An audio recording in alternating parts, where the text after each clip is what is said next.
Na aula de hoje nós vamos falar sobre o estudo dos movimentos. Basicamente a gente vai fazer uma introdução, vai falar de vários conceitos aí que a gente vai usar ao longo do curso, né?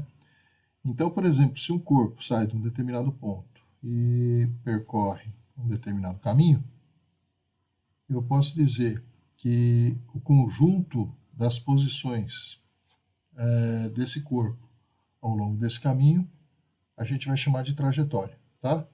Então, se eu tivesse uma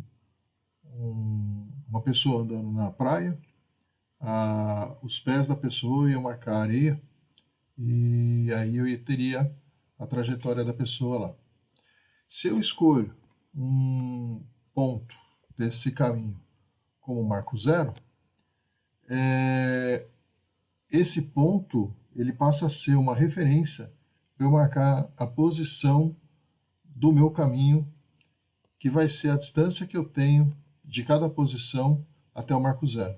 Então, por exemplo, essa posição aqui, eu estou a 1 km do marco zero. Essa posição, 2 km do marco zero. E assim por diante.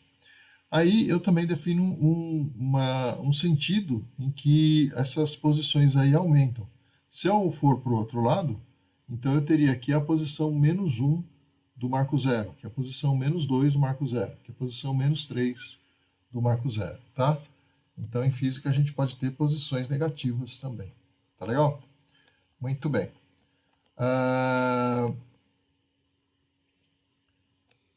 Se eu faço um determinado caminho, por exemplo, se eu começo aqui do quilômetro 3, vou até o quilômetro 9 e depois volto para o quilômetro 6, eu posso definir como sendo o deslocamento do meu corpo a diferença entre o espaço final e o espaço inicial. Não interessa o que eu fiz entre isso. Quer dizer, o caminho não interessa. O que vai interessar para o deslocamento é o espaço final e o espaço inicial.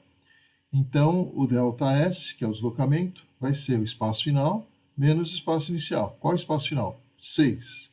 Qual é o espaço inicial? 3. Então, ΔS vai dar 3 km.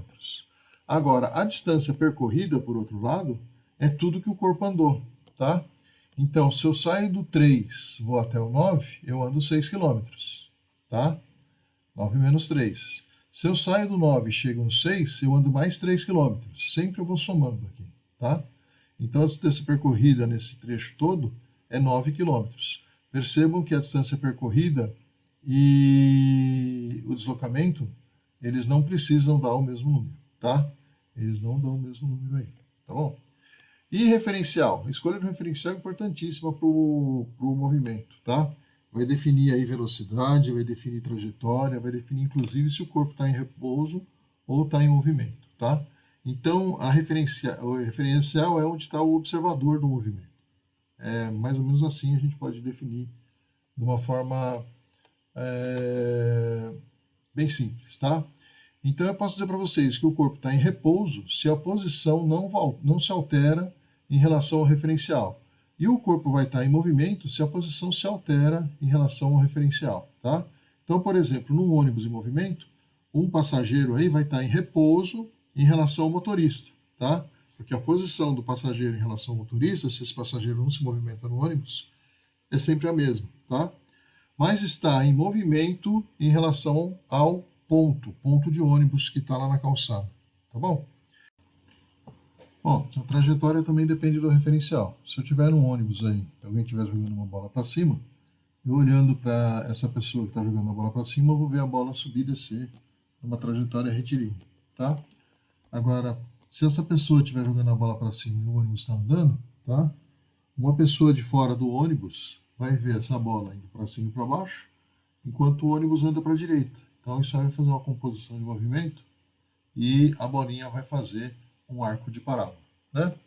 Então, depois de todas essas definições aí, a gente pode falar de velocidade média. Velocidade média é ΔS sobre ΔT, tá certo? Então, a velocidade média vai ser o deslocamento pelo tempo que demorou para fazer esse deslocamento. E o movimento vai ser progressivo ou regressivo? Se a velocidade é positiva, o movimento é progressivo. Se ela for negativa, o movimento é regressivo ou retrógrado. Tá bom? Tchau para vocês e até a próxima.